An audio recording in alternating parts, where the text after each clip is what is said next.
नमस्कार फ्रेंड्स। तो आज मैं छठी क्लास का पॉलिटी का एनसीईआरटी का नोट्स लेकर के आया हूँ और ये नोट्स मैं खुद अपने हाथों से बनाया हूँ और इसको बनाने के लिए मैं पूरा छठी क्लास का एनसीईआरटी को पूरा मैं ए टू जेड पढ़ा हूँ और उसका पूरा निचोड़ पूरा सार मैं यहाँ पे लिखा हूँ। और यकीन मानिए, अगर छठी क्लास के एनसीईआरटी से प्रश्न बनता है तो इससे बाहर कहीं नहीं जाएगा। जो भी प्रश्न अगर छठी क्लास के एनसीईआरटी से आया पॉलिटी का, तो इसी से आएगा। तो चलिए हम वीडियो को स्टार्ट करते हैं। तो सबसे पहला क्वेश्चन क्या है, लद्दाख को छोटा तिब्बत कहा जाता है। लद्दाख को छोटा तिब्बत कहा जाता है।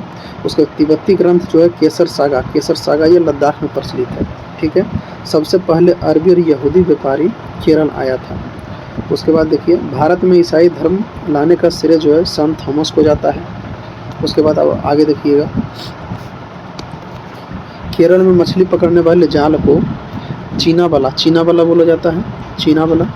उसके बाद देखिए, केरल में मछली तलने वाला बर्तन को चीना चट्टी बोला जाता है। और ये चीना वाला और चीना चट्टी जो है ना, ये दोनों जो है चीनी शब्द से बना हुआ है। ठीक है। अब आगे देखिए, दिन खून के हमारे ये भारतीय जन नाट्य संघ द्वारा दिया गया था और ये जलियांवाला बाग हत्याकांड के समय में गाया जाता था। उसके बाद आगे देखिए, अनेकता में एकता। देखिए, अनेकता में एकता का विचार जो है वो जवाहरलाल नेहरू दिए थे। उसके बाद किसी के बारे में पहले से कोई राय बना लेना, जिसे हम पूर्वाग्रह कहते हैं। ठीक है। जब सभी लोगों को एक ही छवि से देखते हैं, मतलब कि अगला इंसान ऐसा है तो वो भी ऐसा होगा, मतलब एक ही तरह की छवि से सभी को देखते हैं, तो उसे हम रूढ़िबद्ध बोलते हैं। ठीक है। अब आगे देखिए, विकलांग का मतलब होता है खास ज़रूरतों वाले व्यक्ति। देखिएगा, ये सब शब्द डायरेक्ट पूछता है एग्जाम में, यही सब पूरा निचोड़ निकाला हूँ मैं इससे। अब आगे देखिए, एससी या दलित का मतलब होता है दबाया गया और कुचला गया। ठीक है। और अछूत भी होता है इसका मतलब। ओके, देखिए लोकतंत्र में, आगे देखिएगा, लोकतंत्र में सरकार को कानून बनाने, सरकार चलाने, निर्णय लेने की शक्ति आम लोग चुनाव या वोट के माध्यम से देता है और सरकार को निर्णयों एवं उठाए गए कदम का आधार बताना होता है और सफाई देना पड़ता है। यानी इसका सीधा सा मतलब है कि हम डेमोक्रेसी उसी को बोलते हैं, लोकतंत्र उसी को बोलते हैं जिसमें जनता मतलब अपने शासन चलाने वाले को खुद चुनता है और ज़रूरत पड़ने पर उसे वोट के माध्यम से निकाल के बाहर भी फेंक देता है। यही लोकतंत्र है, जिसमें हम अपनी सरकार को खुद चुनते हैं। ठीक है। और आगे देखिए, क्या है, राजतंत्र में राजा या रानी के पास सारा अधिकार होता है। वह कोई आधार नहीं बताता है और कोई सफाई नहीं देता है, उसे हम राजतंत्र बोलते हैं। ठीक है। उसके बाद देखिए आगे, लोकतंत्र यानी लोगों का शासन। लोग अपने पसंद का नेता चुनता है। और लोकतांत्रिक सरकार यानी कि प्रतिनिधि सरकार, यानी लोकतांत्रिक सरकार को हम प्रतिनिधि लोकतंत्र बोलते हैं। ठीक है। आगे देखते हैं, महिला मताधिकार आंदोलन को सफ्रेज मूवमेंट बोला जाता है। ये सारा एक एक लाइन एनसीईआरटी का शब्द है। महिला मताधिकार आंदोलन को सफ्रेज मूवमेंट कहा जाता है। सफ्रेज का मतलब वोट देने का अधिकार होता है। देखिएगा, सफ्रेज का मतलब जो होता है वो वोट देने का अधिकार होता है। उसके बाद आगे देखिए, अमेरिका में औरत को वोट देने का अधिकार 1920 में मिला है और इंग्लैंड में औरत को वोट देने का अधिकार 1928 में मिला है।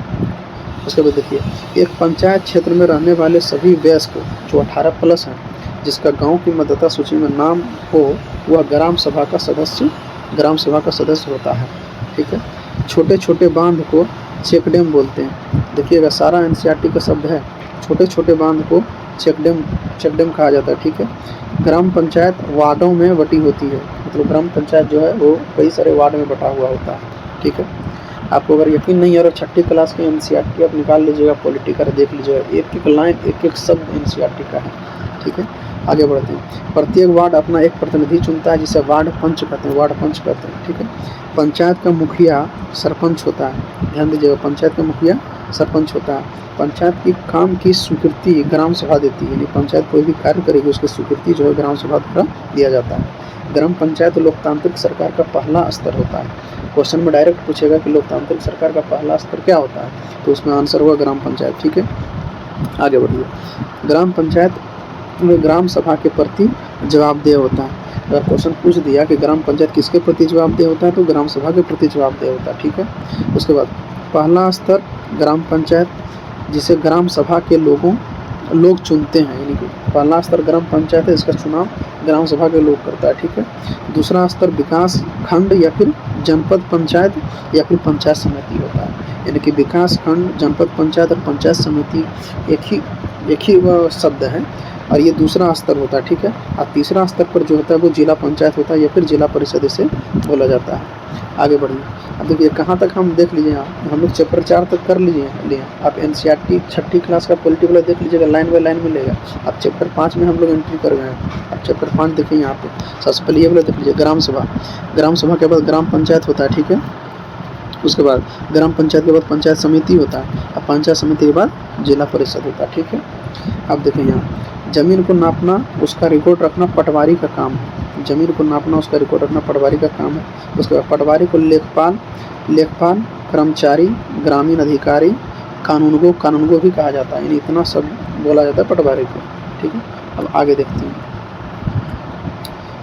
जमीन नापने के लोहे के जंजीर को जरीब बोला जाता है। यानी जमीन नापने के लोहे के जंजीर को जरीब बोला जाता है, ठीक है। पटवारी किसानों से भूमि कर इकट्ठा करता है, सरकार को उगने वाली फसल के बारे में बताता है पटवारी के काम का निरीक्षण तहसीलदार करता है, आगे देखिए, तहसीलदार जाति आवासीय आय प्रमाण पत्र जारी करता है। देख लिया, जाति आवासीय प्रमाण पत्र जारी करता है तहसीलदार के दफ्तर में जमीन से जुड़े विवाद का सुलझाया जाता है।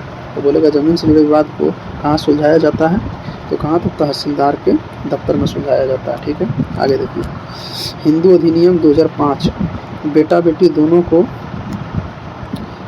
दोनों को क्या किया गया, समान रूप में जमीन में मिलेगा। यानी कि हिंदू अधिनियम 2005 बोलता है कि बेटा बेटी दोनों को समान जमीन मिलेगा, ठीक है। अब देखिए 5 खत्म हो गया, चैप्टर 5 खत्म हो गया, और हम लोग चैप्टर 6 में आए हैं। अब चैप्टर 6 का सारा क्वेश्चन देखेंगे, ठीक है। देखिए, सड़क पर रोशनी की व्यवस्था, कूड़ा इकट्ठा करना, पानी की सुविधा उपलब्ध कराना, ठीक है। सड़क और बाजार की सफाई, स्कूल स्थापित करना व चलाना, बाग बगीचा का रखरखाव करना, ये सब नगर निगम का काम होता है, ठीक है। अब आगे देखिए, निगम पार्षद निर्णय लेता है कि अस्पताल पार्क कहाँ बनेगा और उसे लागू करता है आयुक्त, कमिश्नर या फिर प्रशासनिक कर्मचारी। लेकिन निगम परिषद क्या होगा, निगम पार्षद क्या होगा, मतलब निर्णय लेगा कि अस्पताल वगैरह कहाँ बनेगा, और उसे लागू कौन करेगा भैया, तो आयुक्त, कमिश्नर करेगा या फिर प्रशासनिक कर्मचारी करेगा, ठीक है। आगे बढ़ते हैं, शहर में हर वार्ड से एक पार्षद का चुनाव होता है, ठीक है। उसके बाद देखिए, आयुक्त प्रशासनिक कर्मचारी सरकार द्वारा नियुक्त होता है। आयुक्त या प्रशासनिक कर्मचारी जो है वो सरकार द्वारा नियुक्त होता है, ठीक है। उसके बाद सारे वार्डों के पार्षद मिलकर बजट बनाता है। तो सारे वार्डों के जो पार्षद है वो आपस में मिल करके बजट बनाता है। अब देखिए चैप्टर 6 खत्म हो गए, चैप्टर 7 में हम लोग आ गए हैं। देखिए, नागालैंड के फेक जिले के चिजामी गांव में स्थित चखेसंग समुदाय जो है वो सीढ़ीनुमा खेती करता है। लेकिन नागालैंड के फेक जिले के चिजामी गांव के चखेसंग समुदाय सीढ़ीनुमा खेती करता है, ठीक है।